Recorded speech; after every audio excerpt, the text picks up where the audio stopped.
Welcome to this week's Teaching Raid live stream event. This week we're going to be doing the Epic Demon Queen raid and also the pre-raid against the Demon Queen. If you're new to these events, this is something we've been doing on Sarlona. Me and my guild have been hosting these pretty much every Saturday through the winter and spring for the last 4 years, and it's been a lot of fun. These are events that are designed to teach newbies how to do these raids. And so we've actually, every year, we've worked through every raid in the game twice. And so we're just about finished with the first round. After this, the only events left, I'll have 2 more events.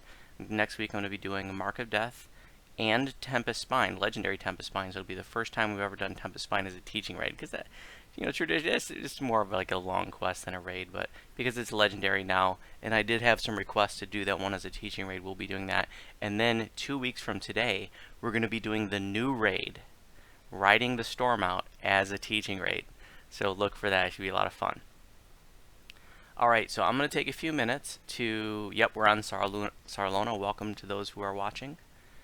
I'm going to take a few minutes to gather the newbies up, and then we're going to get started. So if you're watching the live stream, you got a few minutes to go bio or grab a drink or something.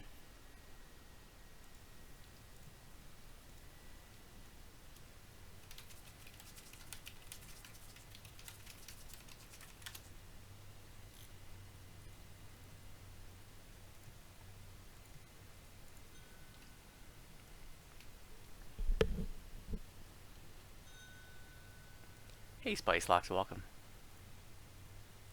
Thanks, Voodoo. Can you hear me all right? I sure can. Thank you. Hi Angry Tiger, welcome. Hi there, thanks very much.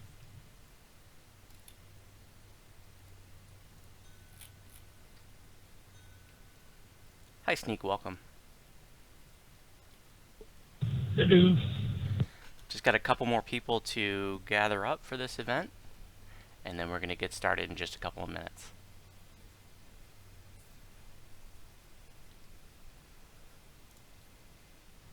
Thanks for putting this on. It's really nice of you to do it. Oh, hell yeah, man. It's a lot of fun. Ethan, you've joined these before? Who is your tune?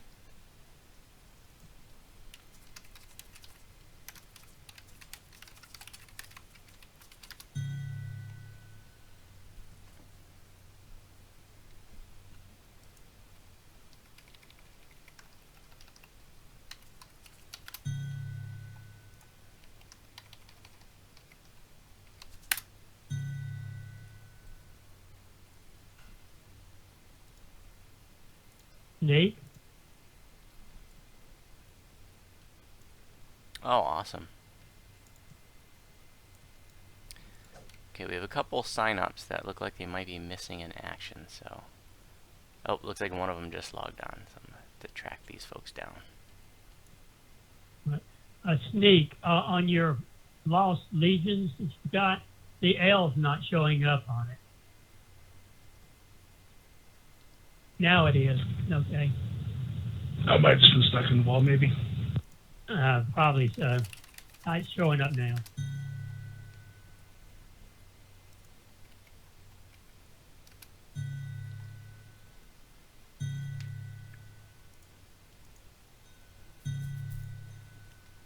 Hey, Drake, Hello, welcome. thank you. Cool. Hey, Renar, welcome. Oh, that's cool, Ethan. Yeah, it's a pretty easy one. It could be a little intimidating to folks that are new to it, and frustrating, like if you don't know the riddle.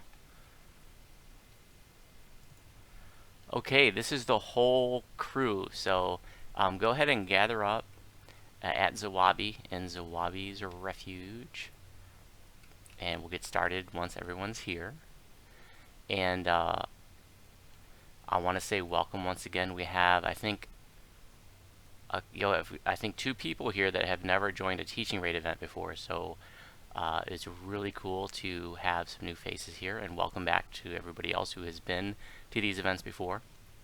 If you're new to these events, this is a learning environment. We're going to be taking things slow, and I'm going to be explaining things as we go.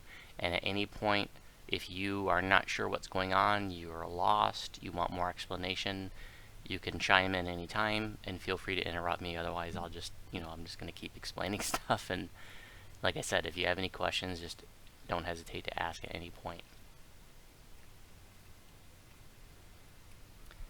This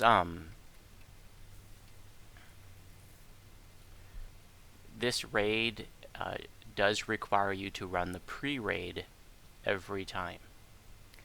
And so the pre-raid is not a raid. So it's only a 6-person group can go in there. And so traditionally what you would do is have 2 different 6-person groups. Like right now I got a group of my guildies that are doing it on their own, and then they're going to join us once we do the raid. And I also want to say that I want to know too, because I asked some of you when you signed up, but who here has never done the Demon Queen raid before? Or if you've done it a couple times and you're still learning. And I also want to know from the people watching the live stream. I've never done it at all, and I never even really read about it very much. Is anybody who's watching the live stream new or still learning? Voodoo, I haven't done any of them. Okay, so 2 or 3 never, and a couple still learning. That's really awesome. I also want to let you guys know, like we've been doing every week this season, this year with the teaching raids, is that we are live streaming this event. So there are right now 10 people following along. Probably not more than about 20 or 30 people will be watching at any given point. But there's going to be people watching the live stream from other servers who are learning along with us. So this is the first year we've been live streaming these events, and it's been awesome. So we just, again, wanted to let you know that this is going to be live streamed, and then the video will be up on my YouTube channel later if you wanted to watch it for some reason. So yeah, watch me die again. This raid and free raid is actually definitely among the easier raids, and it is totally soloable, and that's one of the themes that I want to emphasize. And you can easily do this like shorthanded, like if some of you belong to maybe smaller guilds, or you like to run with 3 or 4 friends all the time, like you guys can totally just do this, just 2, 3, 4 of you, and like I said, you can even solo it. And obviously there's a variety of difficulties. You could just if you're learning to solo it, you can just start by doing it on heroic normal if you want to, and then just sort of work up to heroic hard and heroic elite and epic normal, epic hard, epic elite eventually. It's a totally soloable raid, and it's great to know that you can solo it, because there are definitely some items that are still kind of neat that come out of this raid that you might want to farm for. One thing I want to drive home, the big noobish mistake that people will make, and even veteran players make this mistake, is that when you're picking up the pre-raid, make sure that you talk to Zawabi here twice. If you talk to him once, it just resets the pre-raid, and then you'd have to talk to him again to actually pick up the pre-raid. And so the mistake that people make is they just talk to him once, and then they run out there and they red box the pre-raid, not realizing they're red boxing it. I don't even think that red letters come up when you do that. And then they go through the pre-raid, and then they didn't get credit for the flag because they never picked up the pre-raid. And you don't find out until you go to try to enter the raid, and it won't let you in. So the important point here is talk to the Jinn twice. Talk to him 10 times if you need to, just to sort of be double and triple sure that you actually pick up the pre-raid.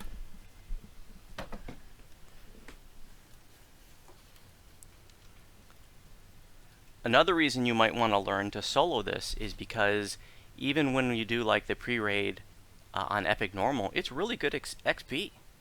So it can be great to add to your, I mean, you can't do it every day, but you can run it every 3 days and get some decent XP out of it. Okay, now that everybody has talked to Zawabi twice, we're going to go out into Slayer Zone and head out to the pre-raid.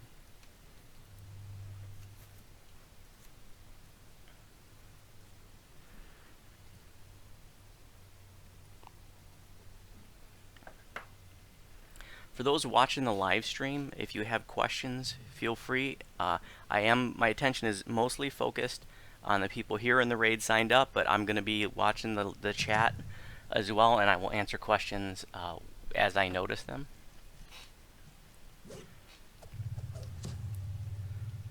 Okay, there are a couple landmarks that I want to point out as we're making our way to the pre-quest, or to the pre-raid. And I want to point these out because you might find yourself in a position to have to explain to somebody how to get out here, and it can be really confusing to find the pre-raid when you're new to the desert. And so if you keep a couple of landmarks in mind, you can actually talk somebody out there while you're in the pre-raid already. You can talk them out if you can just describe a few landmarks to them. So we're going to go straight ahead, and the first landmark I want you to notice is that there's 2 totems in front of us. So if you were ever talking, or if you're just trying to remember yourself, just tell them to like run straight through the totems, and that after they get through those, there's going to be another set of totems beyond that. You can see just over this sand dune there's another set of totems.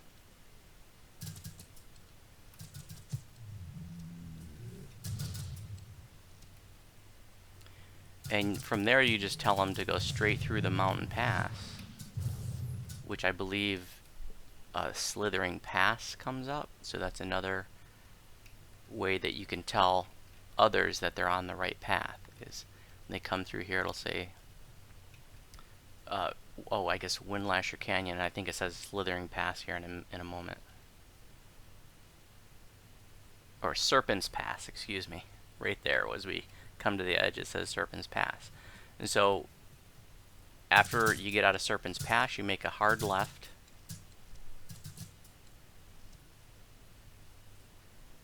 And then notice that we're going to go under a natural bridge. If you look up, you'll see there's a natural bridge above us right now. And after you go under the natural bridge, you're going to make a left and double back and go over that same natural bridge.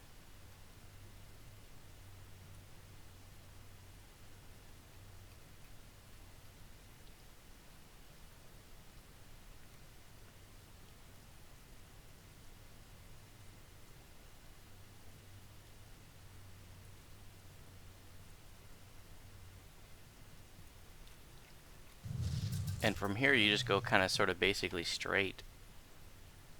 There was nothing off to the right, it's just a little dead end. If you go off to the left here, it takes you up to the Crow's Nest Explorer. And there's nothing much down that way, so you want to sort of go straight ahead and keep to the right. And you can make 2 little jumps. Make sure you have feather fall on, otherwise you're going to fall way down there.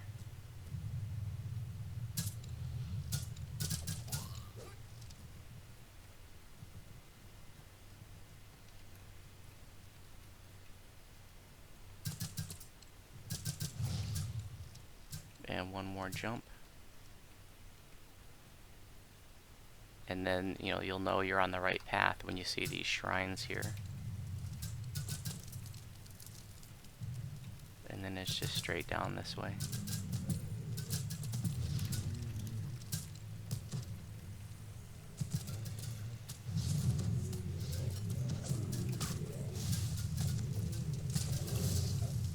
Now, when you flag for this pre-raid, you all have hopefully run, Whiz King and Offering of Blood and Chains of Flame.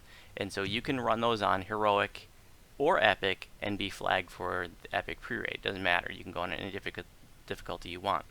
One of the neat things, and I didn't know this for years, I actually just found this out not too long ago, is that, when you did the quest to flag for the pre-raid, you get the little items, the Phylactery at Rayum and the Orb of the Jinn and the Drow Blessed Bowl of Offering or whatever. If you were to run those quests again and get another copy of those items, you can put those in your bank, and then when you TR, you can pull them out of your TR cache and just turn those in without having to run those quests again, and you'll be flagged for the pre-raid. So that's kind of a neat that's little... pretty cool. Yeah. I didn't know that until pretty recently, actually. Alright,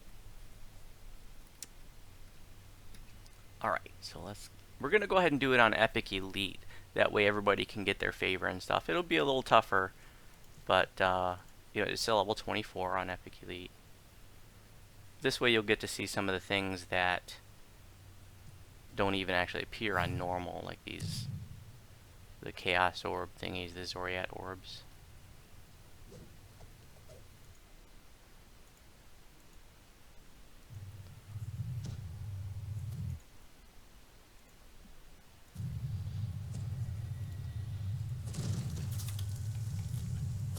Now, if you've run a teaching raid with me before, then you probably, hopefully, have that solver bookmarked. But if you don't, that solver is a great resource for DDO. It's got all kinds of puzzle solvers for Shroud, Reaver's Fate, this, Demon Queen riddle, Litany of the Dead riddle, Monastery, the Scorpion puzzle. So it's a great site to have bookmarked. So if you don't have that bookmarked, please take a moment to do that. And if you didn't realize, you can actually copy and paste right from the chat box just by highlighting it with your cursor and then hit Control V as in Victor to copy it, or excuse me, Control C as in copy it, and then Control V as in Victor to paste it. And you can do that in any Windows application, so you can copy it right from the chat window and paste it into your browser. So this pre-raid isn't hard, but can be a little bit confusing or intimidating if you're new to it, especially if you don't know how the riddle works. And truth be told, I don't know how it works either. But the good news is, you don't have to know how it works. All you need to know is a link to the solver. So you click on the book, and if you scroll, and you can go ahead and click on the book here. And if you scroll down, you're going to... Does everybody need to click? No, not everybody needs to click it. You're going to see a paragraph, if you scroll down maybe about halfway, where it says like Mockery is first to draw blood, Night and Devious never cross, Poisoner strikes close to Hungry, and Grasping deals the killing blow. That's the paragraph that we're interested in. All the rest of it doesn't matter. It's the paragraph with the capitalized words that is the riddle that we need to solve. And all this does is tell us what the order of the hallways that need to be done. There are 6 hallways that all have like animal crests associated with that hallway, and solving this riddle will tell us what order they need to be done in. And every instance, every time you do the pre-raid, it's a different order, and if you do them out of order, you get sent to the penalty box, and I'll show you how that works. So if you pull up that solver and you click onto the Demon Queen tab,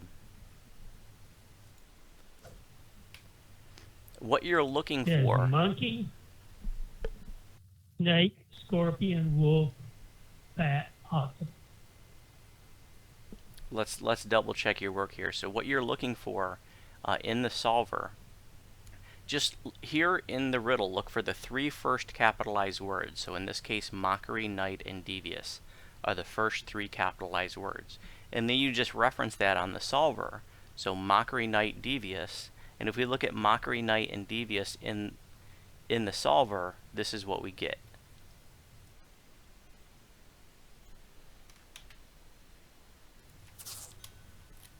And you can just copy and paste that from the solver, and that tells us the order. And I'm just going to pull that up for the live streamers just real quick. Voodoo? What's up, buddy? That's wrong. It's scorpion goes after snake.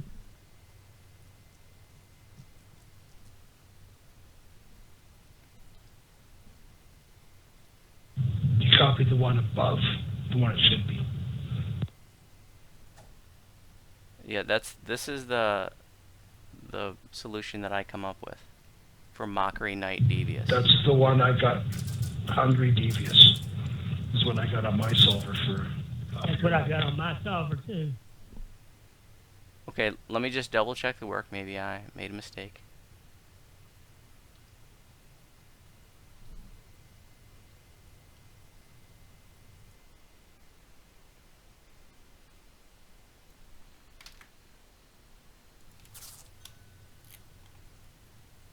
Yep, thank you. I copied the one above it.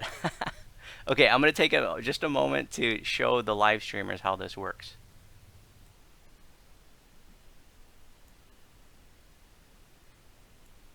Okay, live streamer, so in case you don't know how this works, don't screw it up like I did. So you're looking for the first 3 capitalized words: mockery, night, and devious. And if you come over here, you just look on the left here. You have to go to this solver.cubicleninja.com, click on the Demon Queen tab. So we're looking for mockery, night, and devious. And you look here, mockery, night, and devious. And then here's your solution right here. So you just copy Control C and then paste it Control V into the game. And I guess I copied that one first. So anyways, that's how you use a solver. It's very simple. Thanks for checking my work, guys. Appreciate that.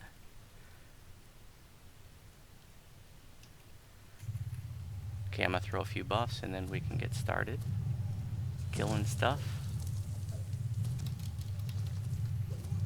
It's definitely worth doing breakables in here too. Like I said, it's pretty good XP.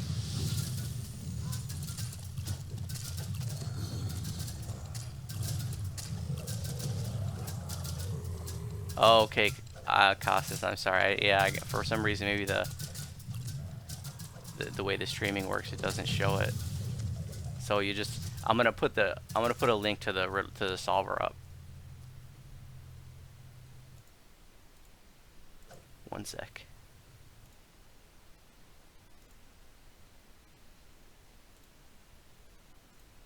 I had a question. If you do go down the wrong hallway, what happens? There's the solver, so you can check it out there. That is a great question, and I am going to show you, because it's actually something you might want to do. And the reason why you might want to do that is because you get optional experience for killing some red names that are in the penalty box that you go to when you do these out of order.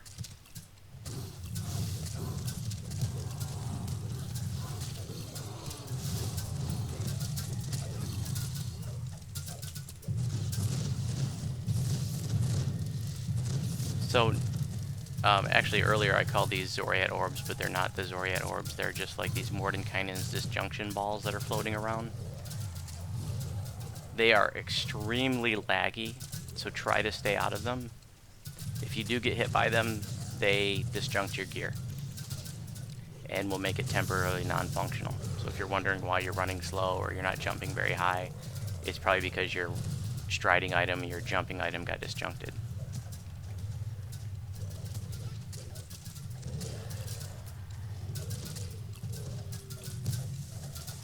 So at this part, you can just clear trash, and you can even pull like all the Ifrits from down the hallways, and just make sure that this main area is clear.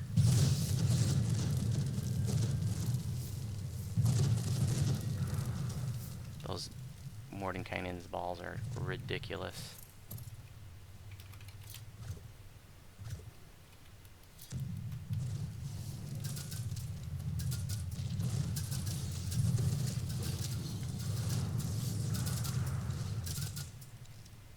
Okay, so going up there is the end. We have to do the 6 hallways first.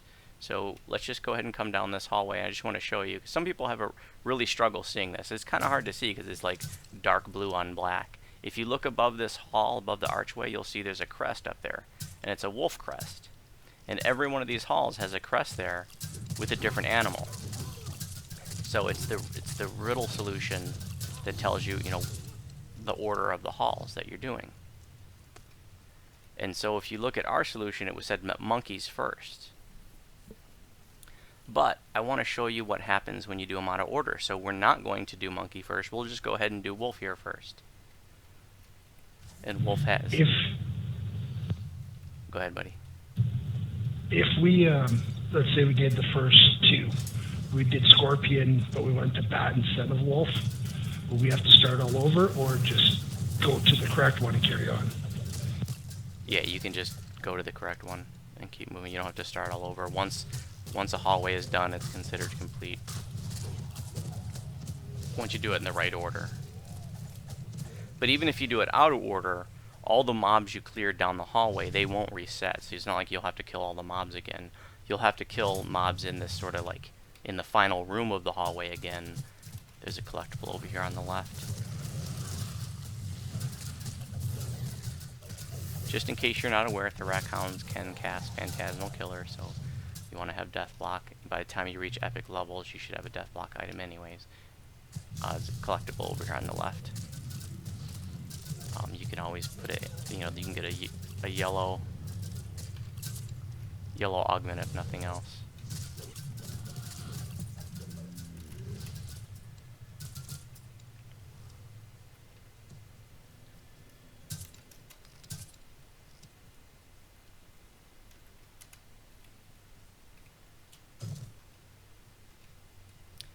I know we have some new folks here, so all the treasure bags out here drop. Come on in here, Sneak. Oh, you got locked out. So that's a good point. I should have said that before we ran in here. So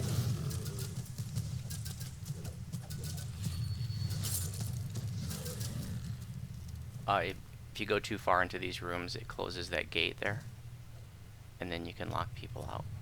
So Carry on. yeah, we're just gonna have to carry You're saying on. about the treasure bags.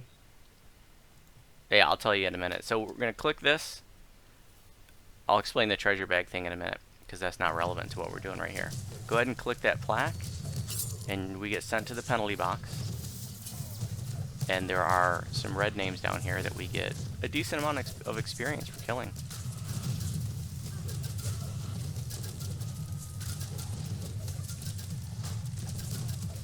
$3,700 each, and it only takes a moment. We'll get you up here in a minute, Sneak.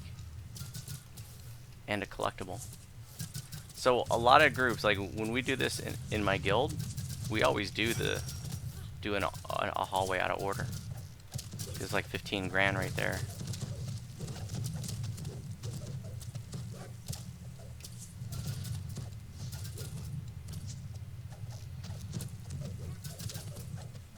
And once you get to the top of the penalty box here, you just pull this lever and go up the ladder. And notice that we're just on the main platform.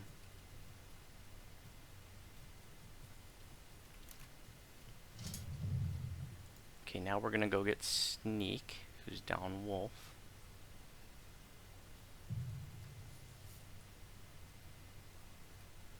I'm not even sure what killed you.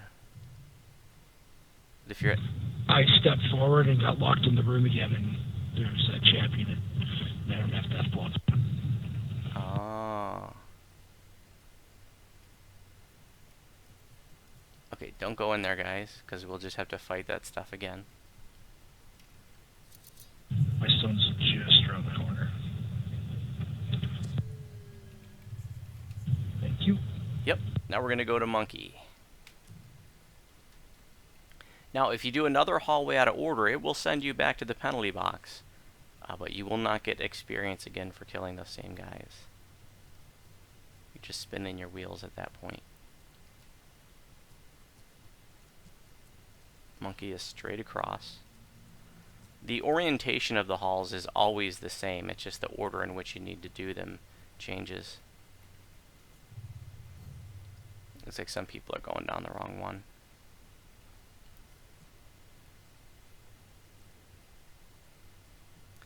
And you know, most groups are going to split up. You know, if you, once you get comfortable with doing this, you know, if you feel like you can solo a hall, you know, most groups that you're in will just, you know, say, you know, everybody take a hall or whatever. But I want to show you, you know, what each hall is like, and there's going to be different things down each hall that I want to make sure you realize, you know, locations of the collectibles and chests and things like that. These casters down Monkey can be a pain in the butt. They can throw some pretty painful disintegrates. They can spam you with dancing, what is irresistible dance.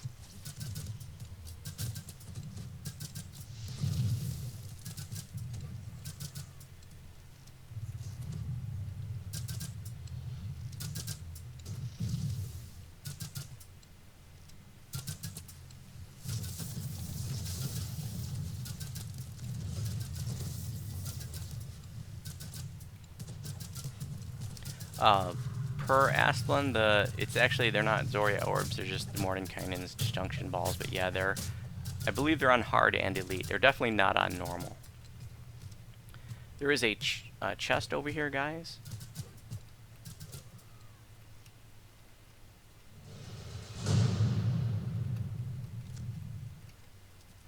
Which, if you're on normal, you can choose True Seeing to find, but if you're on hard or elite, I think you need to have somebody with a good search skill to find it.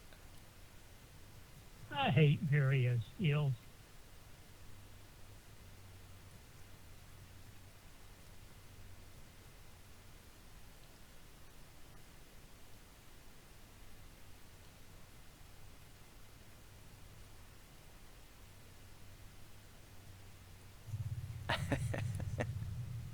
And some people actually like to farm these. There's 3 chests in here, and they can drop seals, which you need the seal, the shard, and the scroll, and the base item to make an item from this pack epic. Oh, and I was saying about the tokens, is that you can use those to get things from a shop in Zawabi's Refuge, and the shop is called Messiah Imports, and that sort of reward list that you get from turning in the tokens seems to be generating from older loot tables, so you can actually get things from there that you can't get from normal random gen loot now, like certain clickies and things. So if you're interested, check it out. It's not worth going out of your way for, but it's just an interesting little side note. This lever is going to open up a gate across the way over here. And it's only going to open the gate for about 10 seconds. So you have to pull the lever and then be quick about getting over there. So I'm going to pull the lever, and I want everybody else to go over to that gate right now.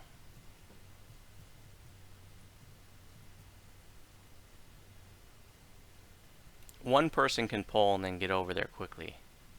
But if we try to do that, then I'm sure somebody's going to get locked out if we all try to do it in a hurry. So I want you all to be at that gate before I pull, and then go through it once it opens.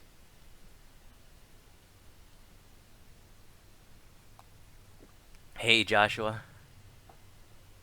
Hey Sly.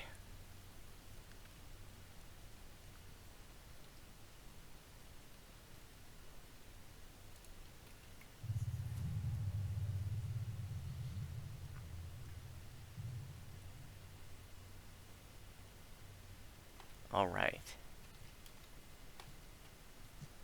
I am pulling the lever now.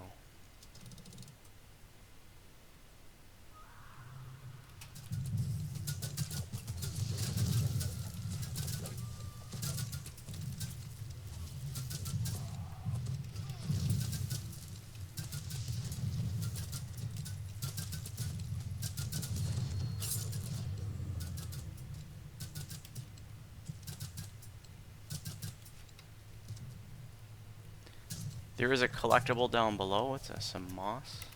Welcome to DDO, the game where moss and fungus are exciting.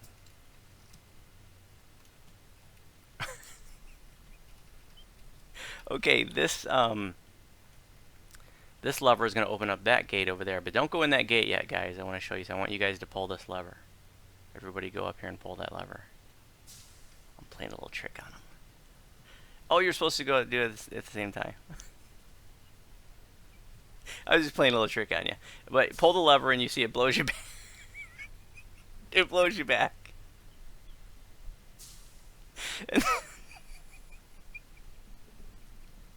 And so what you want to do is you just want to stand off to the side when you're when you're pulling it. Sorry, I'm losing it here. So if you just stand off to the side when you pull it, it won't blow you back. But go ahead and everybody get against the gate over there. And when I pull it, I want you to go just inside the gate. Don't run all the way into the room because you're going to lock me out. Give me a few seconds to get over there, please. But when the gate opens, just go just past the gate.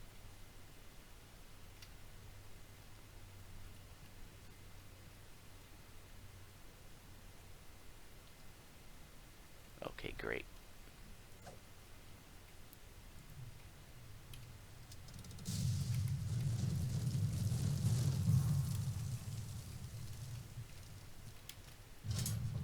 Oh, and I got locked out. Okay, I'm just going to hit it again.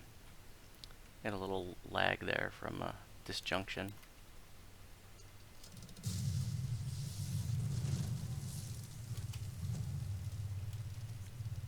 Alright.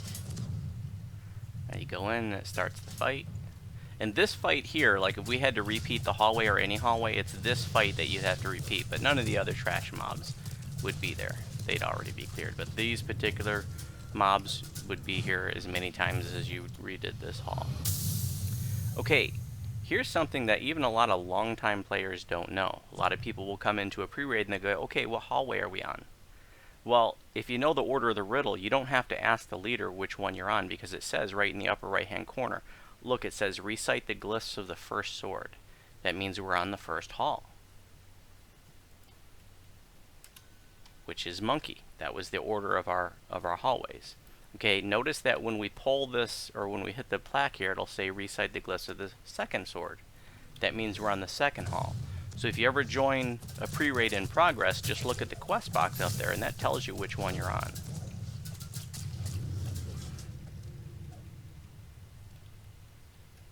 Okay, we're going to go right back out.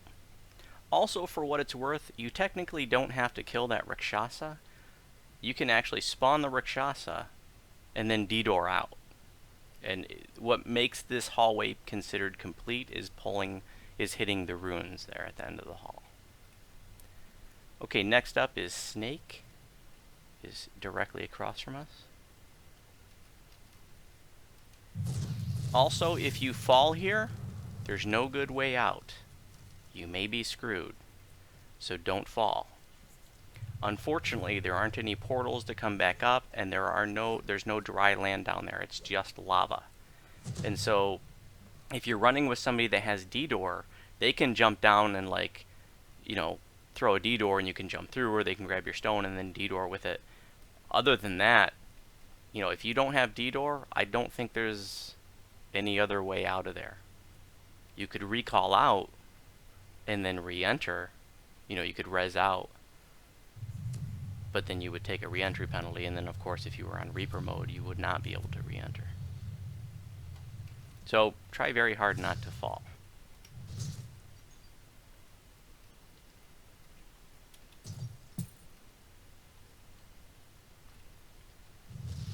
Here in Snake, it's going to be a bunch of troglodytes.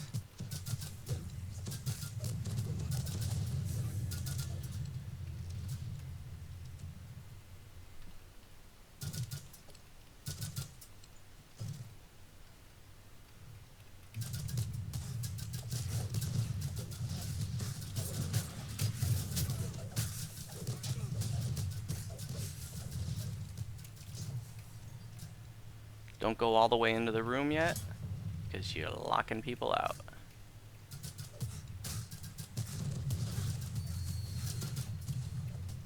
It's not a big deal, as long as the people in here can do it. That's fine. I just wanted everybody to experience all parts of this. Okay, watch it flip to the third sword. See, it says third sword now in the upper right hand corner.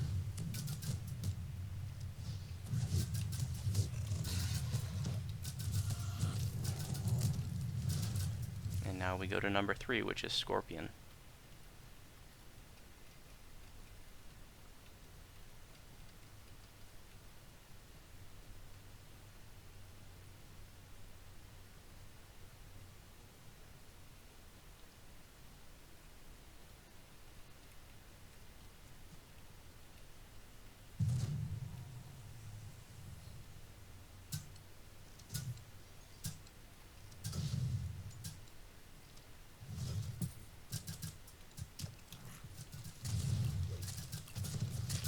I have Scarrow and Scorpions to deal with here.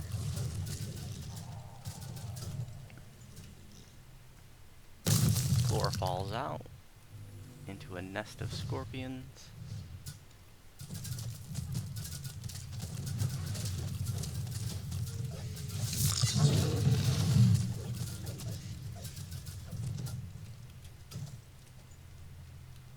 There is a collectible underneath these blocks. There is also a chest right here, which if you have wings is super easy to get to. You could just jump across and get the chest. But I'm going to show you how to get it without that. And I want to show you a sort of a little trick, because this jump, for some people, it's just like their nemesis. They absolutely hate this jump, because it's a little tricky. So first you're just going to go over here to the side. This is the easy part. The next part is the tricky part. Because what people sort of intuitively want to do is try to jump over there to the ledge. And that may work, but that's what can get really, really frustrating. So the little trick I want to show you to getting over there is that if you just jump sort of straight into the corner in front of us, you'll see that the ceiling is like a cove ceiling, it's like beveled. If you just jump straight into that, with you know, just at a slight angle, if you hit it right, it'll just sort of shoot you right over there.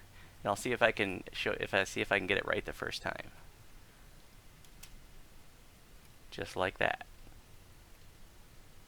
It takes a little practice to get used to, but it's way easier once you sort of you go basically straight into it, but at a slight right angle. And it will shoot you right over to this ledge. And that's way easier than trying to jump directly to the ledge. I think so. Again, it might take you a few times to get the hang of it, but go ahead and try. We got all the time in the world. Go ahead and give it a few tries. I mean, I can't even get to the first ledge. well, if you can't, then just use your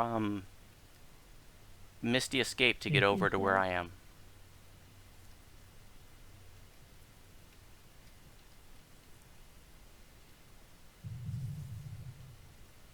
But you gotta press. Make it. Yeah, you gotta press forward. You gotta jump out and press forward when you're doing that.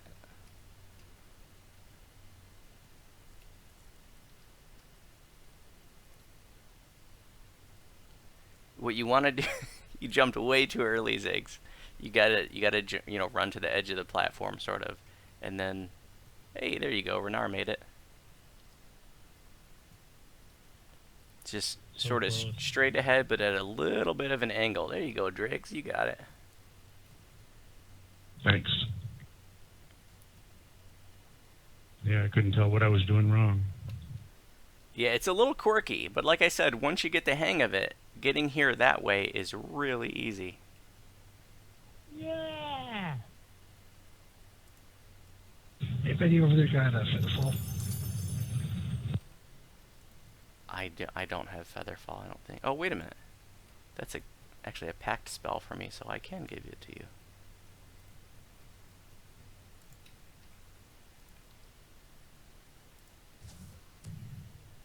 Thank you. Yep. See, you're trying to jump right to the ledge, which, like I said, can work. But if you do like the straight into the corner, just at a slight right angle, then it should just shoot you right over here. But you got to jump right at the edge of the ledge. You jump like way back.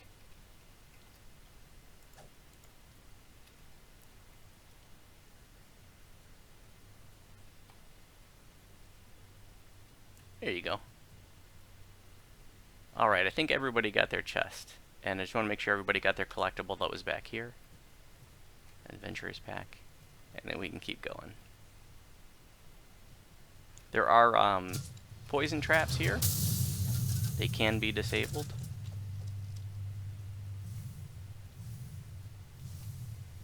Remember, don't go into the final room, please. Don't run into it anyways. You can go past the gate, but not any further until we all get there.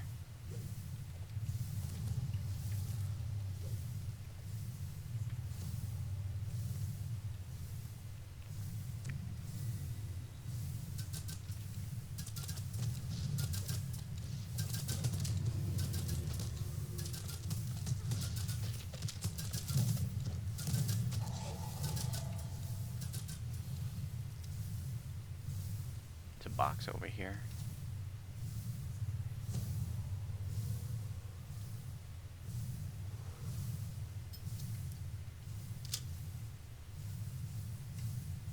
There Good job, Sneak. must be other boxes.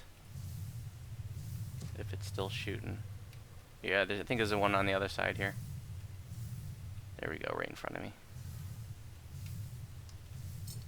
I don't play trappers, or at least I haven't in years, so locations of trap boxes, not my specialty. Okay, just come to where I am, to we're all here. Okay, now we can go in and trigger the room.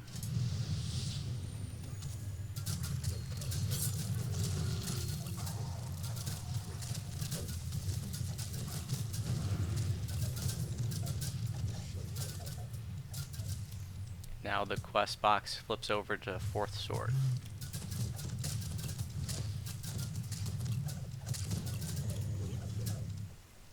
And our fourth sword is wolf, which we already did. That was the one we did out of order. So now when we go down wolf, everything's going to be cleared up into the end room.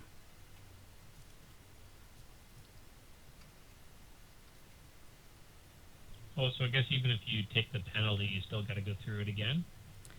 Well, you got to do that final room again, but the hallway leading up to that point you don't have to do again. I mean, you don't have to kill the mobs again anyways. They're already dead. Let's wait for everybody. Right, you got to hit that thing at the end, I suppose. Though. Yep.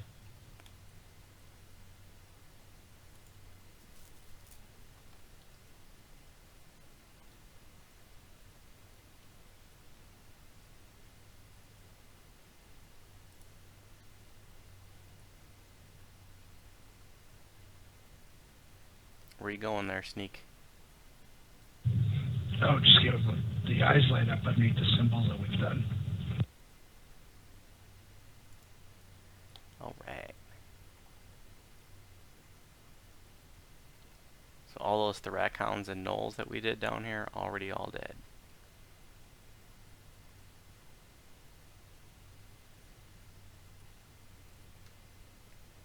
Oh, there's a rebel back here.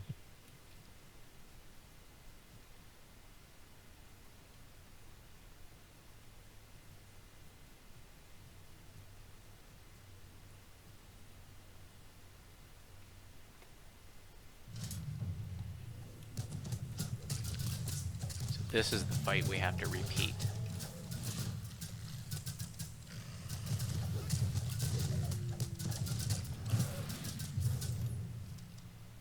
Okay, now the quest box flips over to the fifth sword.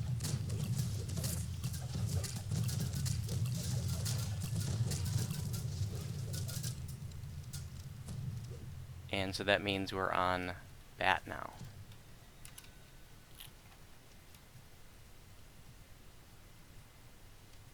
Now, for what it's worth, sometimes if you don't have good AoE DPS, some people that prefer not to do bat because there's just like a ton of methods.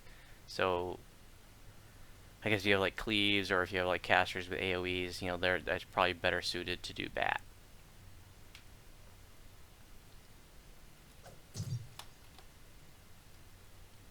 But if you're like a sneak attack kind of a rogue, probably you don't want to do bat by yourself. There are some traps here, so stay out of the corner, and I'm going to show you how to avoid them. So I just want to show you, I'm going to trigger the traps. You can see there's this sonic trap here. And if you're ever doing this elite at level for bravery bonus, it can be a little painful. So it can be good to know, and they can't be disabled. It can be good to know how to avoid them.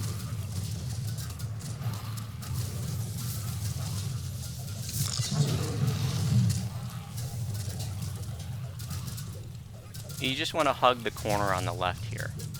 Okay, just right here where I am. If you just cut through right here, you won't trigger the trap. And there's another sonic trap at the next intersection too, and I'll just trigger it to show you. But the same thing. If you just hug this tight, this inside corner, you won't trigger the trap. And then there's going to be another set of sonic traps straight ahead, and I'll trigger them. A whole bunch of them. This can be disabled. And the boxes, I think there's one on each side here. And when you disable it, it will spawn methods.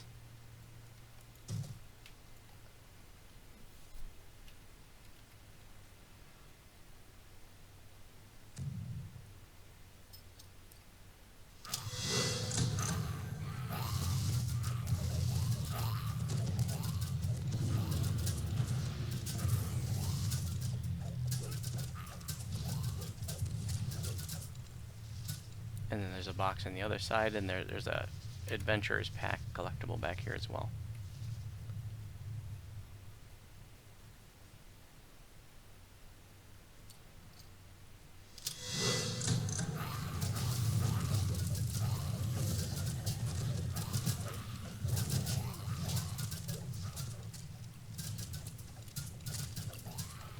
if you weren't able to disable that trap, if you just run tight on the side, you'll usually, if at all, might get hit by like one of the traps. Notice that center one is still there.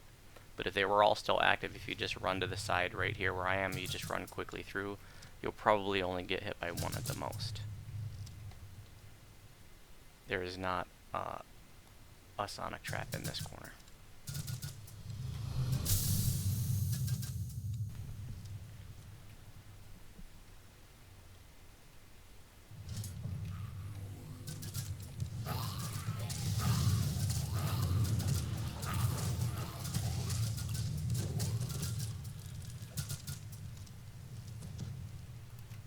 Hit the plaque, and it'll flip over to the 6th sword.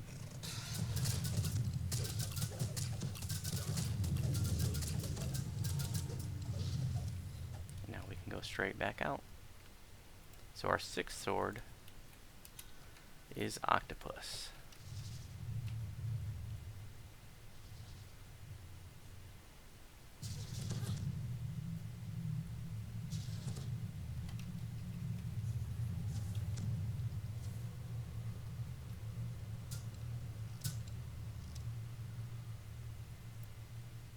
There aren't a lot of mobs in Octopus. There's a couple mind flares though, so if you're like, you know, if you can get your charisma drained easily or have low will saves, I guess it is, you know, probably don't want to do this like on Heroic Elite solo on a Barbarian, for example, because you're going to get your brain eaten. Hey, thanks for the merfolks. Follow me, I'll show you there's some levers that we got to do.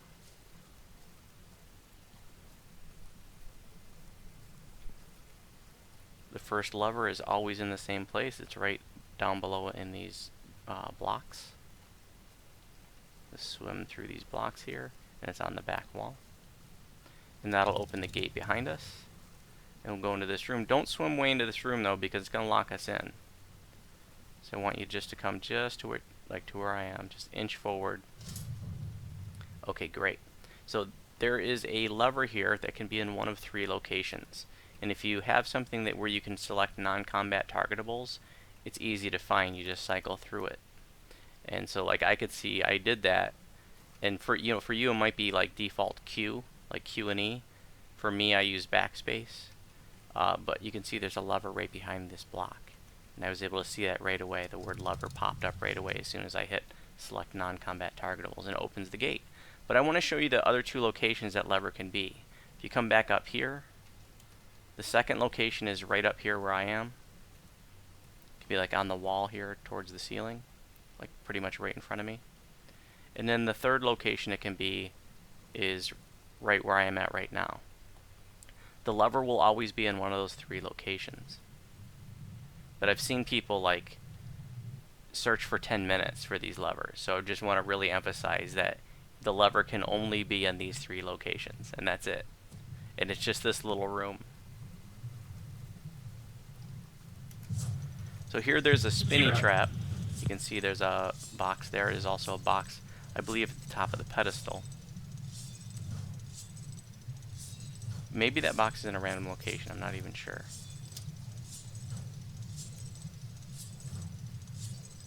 Maybe there's another box up here too where I am at the top of this pedestal.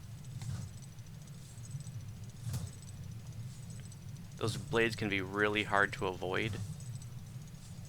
So again, if you were doing this like Heroic Elite at level for bravery bonus, they could be a little painful. Or if you brought a low B in here into Epic Elite, for example, and you didn't have good PRR and low hit points, they tear you up. Okay. There's some Barney Rubble down here. Get your collectible, and then there's a key. Iron key, which I just picked up. Now swim up to the north, and there's a chest behind a hidden or a secret door here, right where I am. On normal or on heroic, you could just use True Seeing, but I think you're gonna need like a really good spotter search on Epic Hard or Elite to get.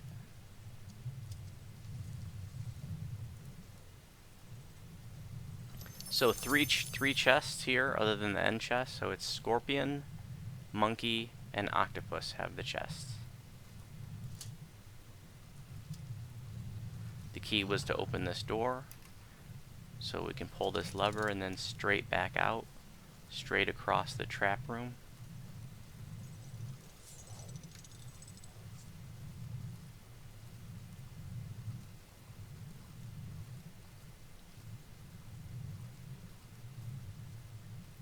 Someone in the live stream says a 42 search on Epic Hard. We have 23 people watching right now, by the way.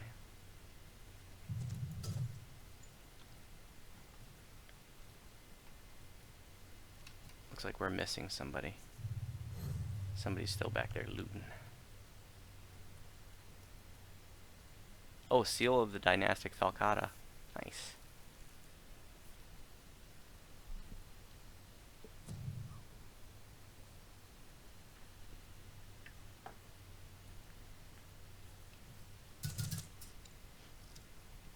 Here he comes. Alright, so the only mobs we have to fight here are just a couple mind flayers.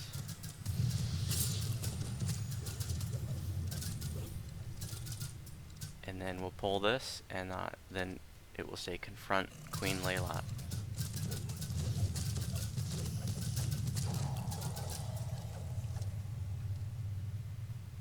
And then we we go right back through the water.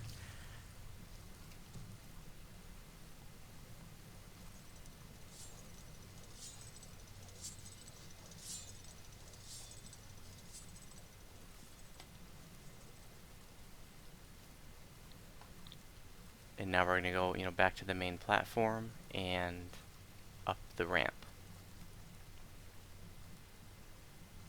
And I want to show you something else too. Sometimes, you get people that have done this, for years, and they don't sort of realize, and it's really not important, but I always like to show you little tidbits like this when we're doing these teaching raids. That where we're going now, to fight Queen Layla, it's right above us. If you look above us, there's a platform up there. That's where we're going. And so that can actually be useful, though, because when you're up there, if you ever wanted to jump back down to the shrine, you can do that instead of, like, you'll see people when they're up there, they go all the way back down the hall, but you could just jump straight down.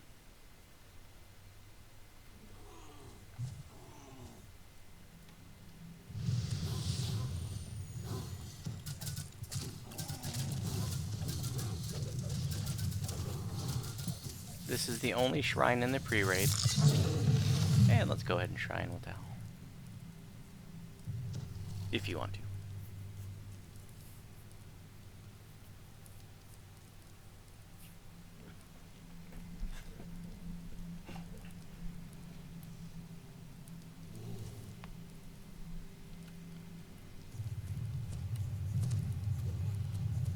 Somebody in the live stream said they didn't know that.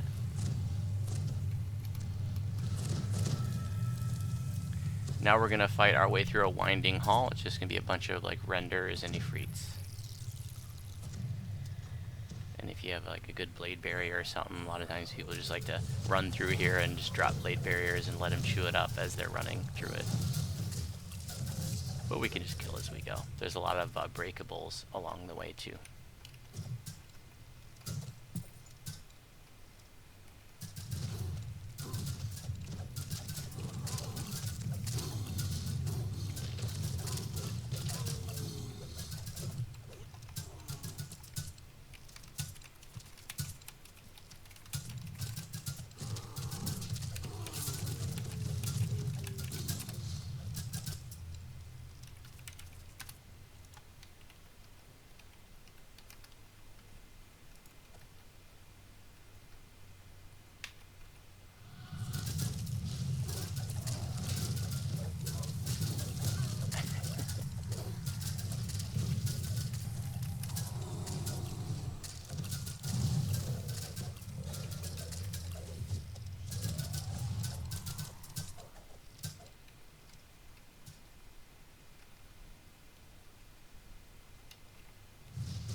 Welcome to any live streamers that joined late.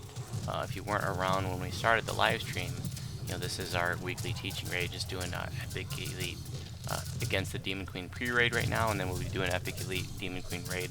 I'm just curious of the people watching the live stream right now.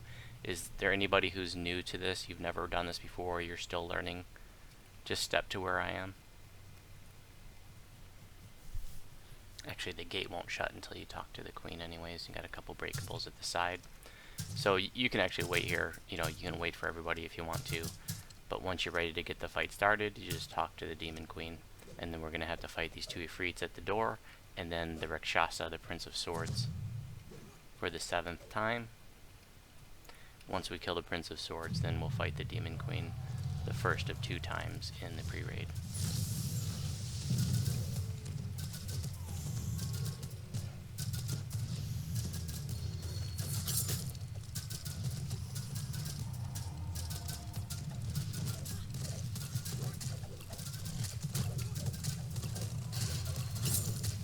Oh wow, you never finished the main raid.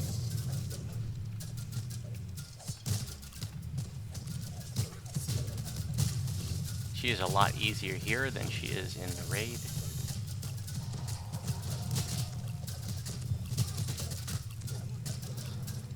And now she vanishes. Don't go into the white circle yet. Just want to show you, if you look down over the edge, you can see the main platform down there. If we were to jump straight down, we could go right to the shrine. We're right above where the shrine was. And once you've had a look down, just step into the white circle. And then the final fight here won't start until you step forward towards where the chest is. But we did have a couple trash mobs.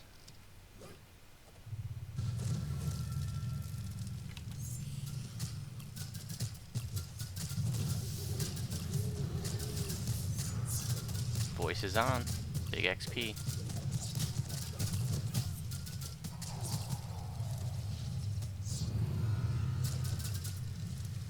Hell yeah. Okay, the chest here can actually drop shards to make your epic item. Both the raid and the pre-raid can drop the shards. And you get tokens, which are more valuable now than ever because they're used to get the new racial reincarnation hearts. Looks like we didn't get anything special. I'm gonna drop a taxi. Renar, are you gonna get your chest?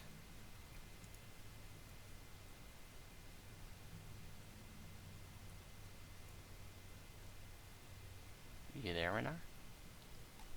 Renar may be DCing. Let's wait for him.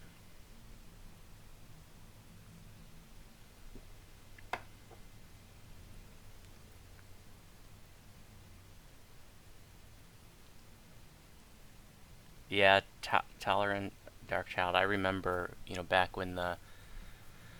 Oh, I can't remember the site now, but you used to be able to look at what gear people were wearing, and I remember years ago doing that, you know, leading just some of the old school raids like Vision of Destruction and actually looking people up and making sure they didn't have crap gear on, because, you know, back then, even doing Vision of Destruction when the level cap was 20 years ago, even doing it on normal was challenging. You know, you didn't want bums in there with Korthos gear on. Renar, are you there? Let's go ahead and just give him a few minutes. Any questions on the live stream? This is the end of the pre-raid, and we're going to do the raid next. Lost connection. Oh, yeah, okay. So we'll just give him a minute to reconnect. Any questions on the pre-raid? This is the end of the pre-raid, of course. Reconnected. Back. And then we're going to do the raid next. Any questions about anything so far?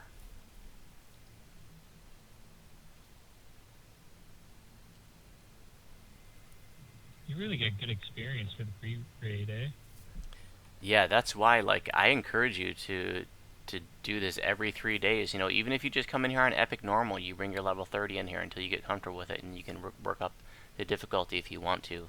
But the XP is worth it, and you can farm loot. And alright, taxi up on the chest. Gather at the chest.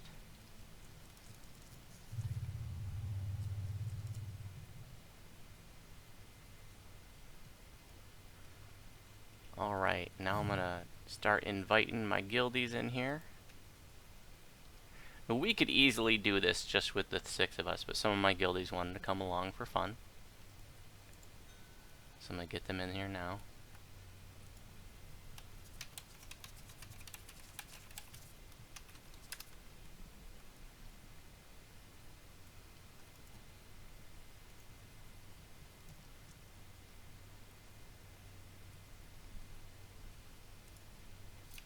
Do I get time to go repair quick? You sure do.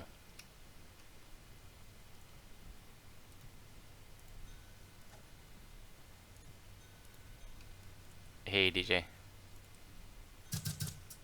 Howdy. Hey, Rom. Did you say we could go repair our equipment?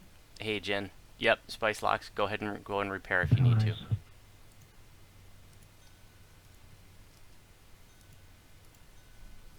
Hey, Booter. Hey, Menon. Hello. Hey, how's everybody doing?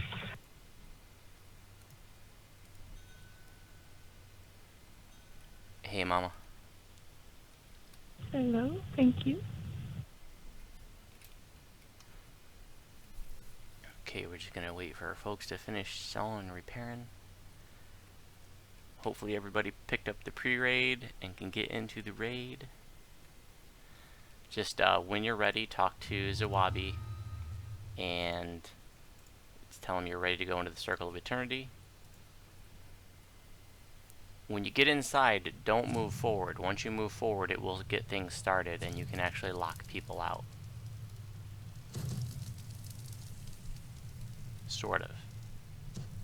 You can definitely make it a pain in the butt for others. And there actually are lockout points in this raid, which I will explain when we pass them.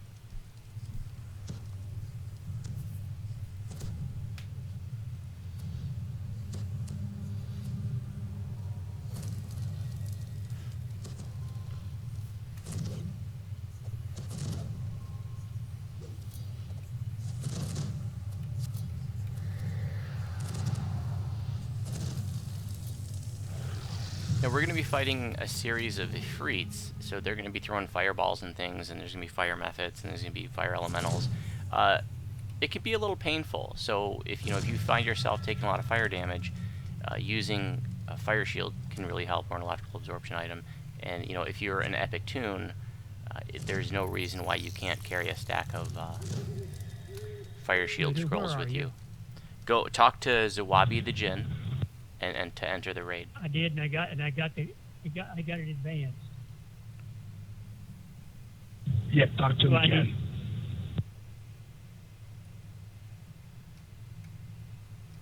Okay, do you have an option that says go into the Circle of Eternity? No. You're at Zawabi the Jinn there. Wait a minute, I'm going back. I started toward the refuge, toward the desert, but I'm going back to the inn right now. I'm going into the shrine. The entrance to the raid is Zawabi the Jinn, where we picked up the pre-raid. We're not going back out into the Slayer Right. zone. Yes, I've got it. Okay, you're Epic Elite? Yep. I'm in. Cool. I was worried that maybe you didn't pick up the pre-raid and you didn't get the flag. Okay. Awesome. Yeah, I'm here. Okay, so like I said, if you got fire shield scrolls, they can be really handy to mitigate fire damage situationally, and pretty much any epic level toon should have enough UMD, at least by endgame, to be able to cast those. Really nice to have. Okay, let's do it. We're going to be fighting through this hallway here, through a series of Ifrits. And as we clear each little section, a gate will come up.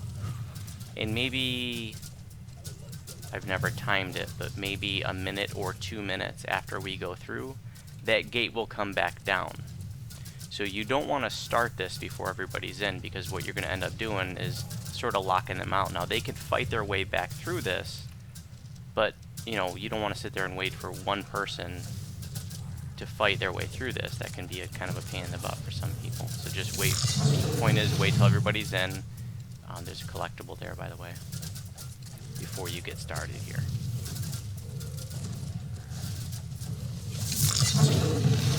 Here you can run right past the fire elementals and go straight into the portal.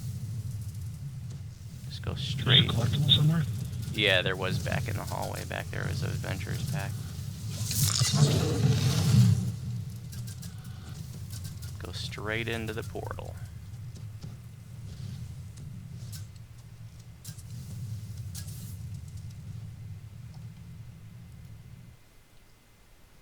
And now we're in the shrine room.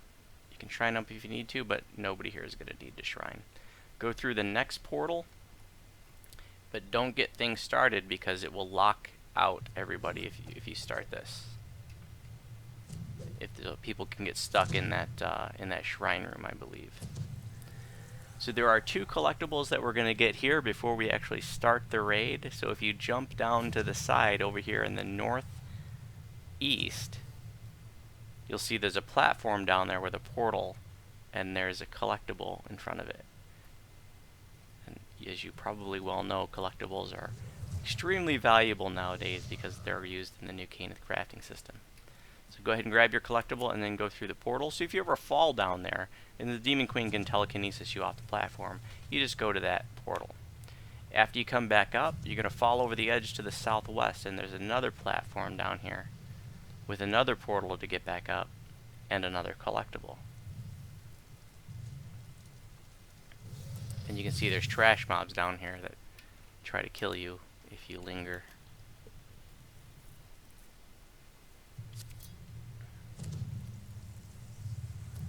And then once we all get back up to the top center, I will explain how this works. This is a pretty basic raid. It's essentially just a simple beatdown. Once we step forward and we talk to Queen Laylot, she's going to teleport to one of her outer platforms. If you look around, you'll see there are 4 platforms that are like away from this main platform, and she's going to teleport around to those. Not quickly, but you know, she maybe every 30 seconds or so she'll teleport to a different one.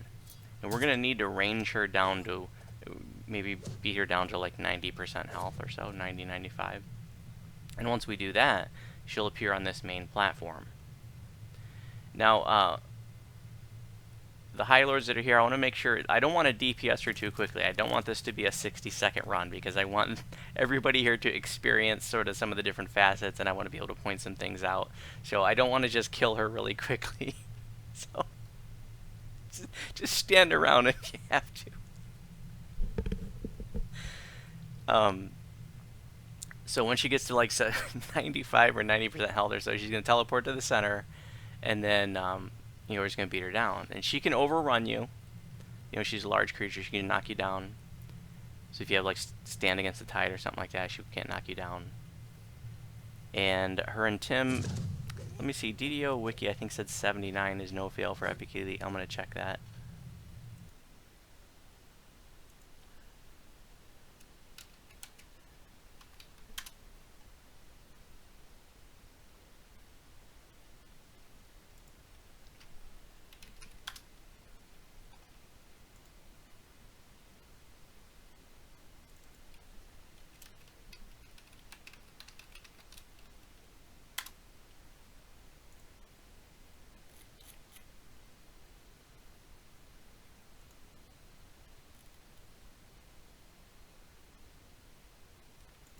It says 79, and then it'd be more for small characters. For No Fail and Tim on Epic Elite. So it can be nice to have somebody hold her. But if you're in like a full group and you have tons of DPS, I mean, you can just use what I like to call the jump around like a jackass method and just sort of jump around and DPS her, and it's usually not that big of a deal. But if you come in here with a small group, you know, maybe just a few of you, you're doing it at level, for example, a tank can be really nice to have to hold her while everybody else beats on her. Also, there's going to be like these whirling, like, ghostly blades, kinda, that are just sort of slowly moving through the zone. And, again, like if you're doing it at Heroic Elite at level, they can do quite a bit of damage. They could be painful. Or if you have like you know, like a level 20 in here with low hit points and low PRR, that could tear them up. There's also going to be archers that appear on the pedestals. If you look around, there are these skull pedestals. maybe null archers that appear on there. They do respawn. Most groups won't even bother with them. But, you know, if you want to kill them, you can. We're not going to bother with them. Any questions before we get started?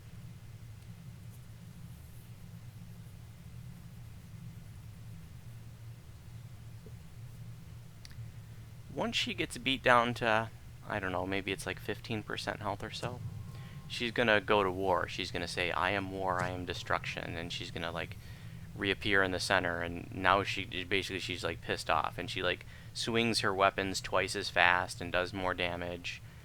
And once she goes to war, she will have a mantle of invulnerability, and she will be immune to 4th level and lower spells at that point. It's the same on heroic and epic.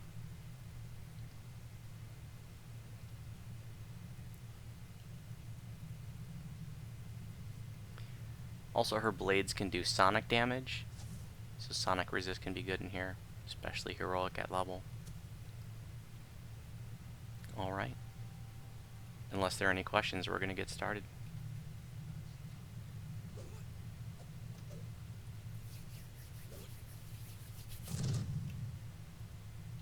Okay, let's do it.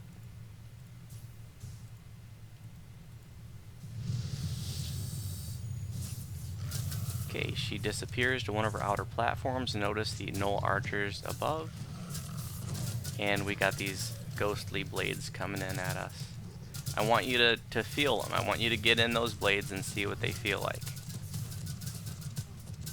Now is the time to learn and experience these things, so you don't die in a pug. And you can go ahead and range her down. She's at the south platform.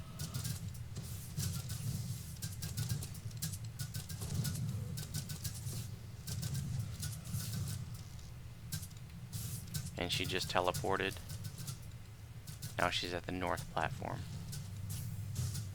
And she can telekinesis you right off the platform at this point. So that's her little tell saying she's going to the center. See, I just got an intimidate failure 8 plus 78.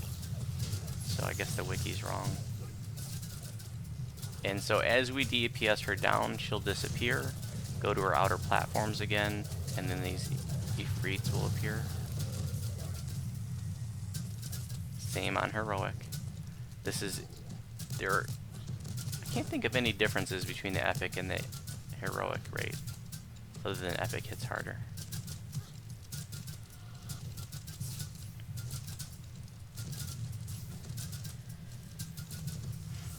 And she's back in the center. Intimidate failure 18 plus 78. So you can see she's getting some hits on you there.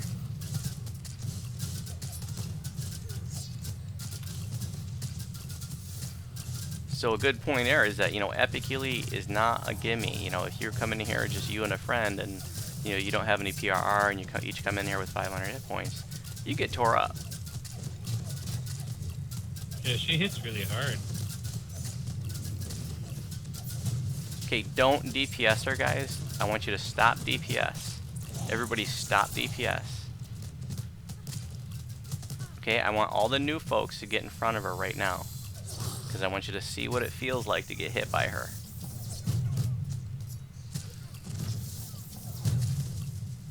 Once you've had a hit or two, feel free to step away. I just want you to see what it feels like when she hits you. To see that she can get some pretty good hits on you. Okay, we can continue DPS.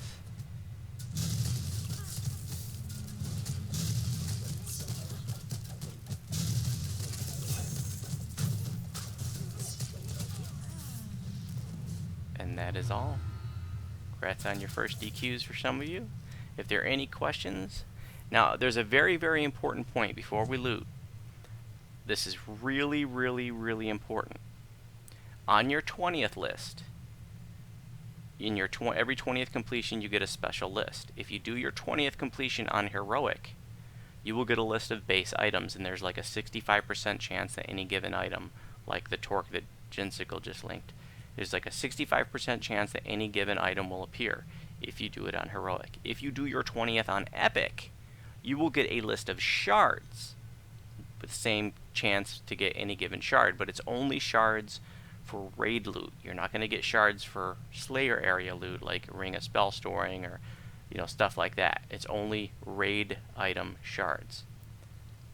It doesn't matter what you do the first 19 on. It doesn't matter what difficulty you do it on, but it's really important that you know that your 20th and 40th, 60th, 80th, etc., that if you do it on Heroic, you get base items. You do it on Epic, you get shards. Let's loot. And if there are any questions, please ask. How do you know which run you're on, like as far as the first or the 20th? Do you just have to count, or is there a counter somewhere? Type /raid completions.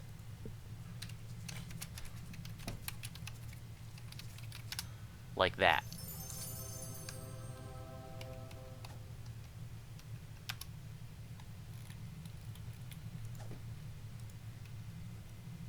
Shard of the Storm. Cool, thanks. Yep. D50 on the Shard of the Storm. I think that's just like a heavy crossbow or something. It's not very impressive, but if somebody wants it.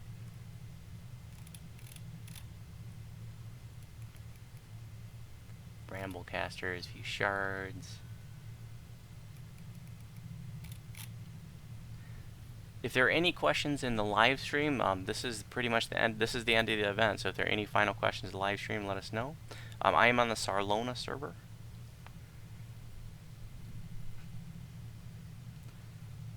All right, Renar, here you go.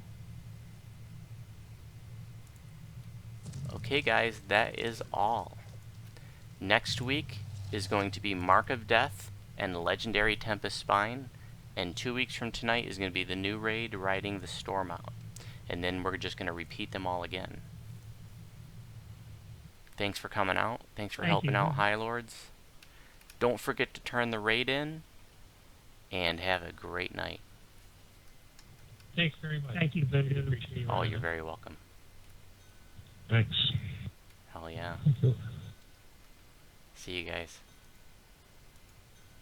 Okay, live streamers. Gonna shut it down in just a minute. Last chance for questions.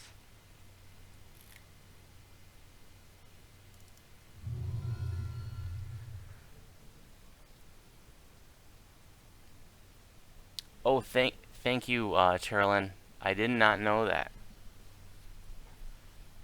I was gonna actually set it at 28, and I was gonna say, have 1,000 hit points or more, have an electrical absorption item, have energy sheath. I mean, if people have less than 1,000 hit points, if they don't have energy sheath, if they don't have electrical absorption, they're probably gonna be dead a lot. So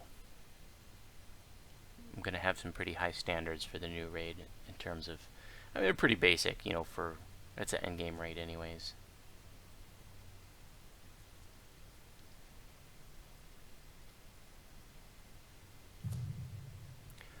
Okay, live streamers, I'm shutting down the live stream. Thanks for tuning in. Like I said, next week will be Mark of Death and Legendary Tempest Spine. If you're on Sarlona and you want to get involved, if you're new to raids, I encourage you to get involved. I always post details for every event in the Sarlona forum every week.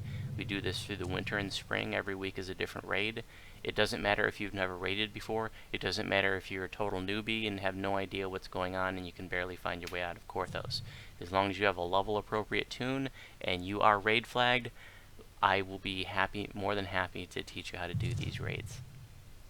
Thanks again for watching, guys. See you soon.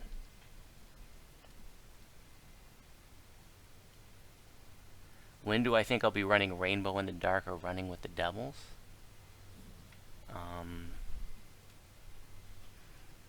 Probably in a couple days on Ginger Spice, actually. Have I thought of jumping servers for teaching raids? I have thought about it, but I'm not going to do that. I don't want to spend time leveling and flagging for all the raids on another server and then have a tune that, is a first lifer and, I really want to be on a tune that, that I'm in a position to save a raid. If I have a whole bunch of newbies that have no idea what's going on and they all die, I want to be in a position to be able to save that, and I don't feel like I could go to another server and have a tune like that. I do know there was someone that contacted me about a month ago, and I can't remember what server they are on, but they wanted to basically do teaching raids on another server, and I talked with that person. I had like a one-on-one for like an hour with that person because, like I said, they wanted to just sort of get some tips and things, and it was pretty cool.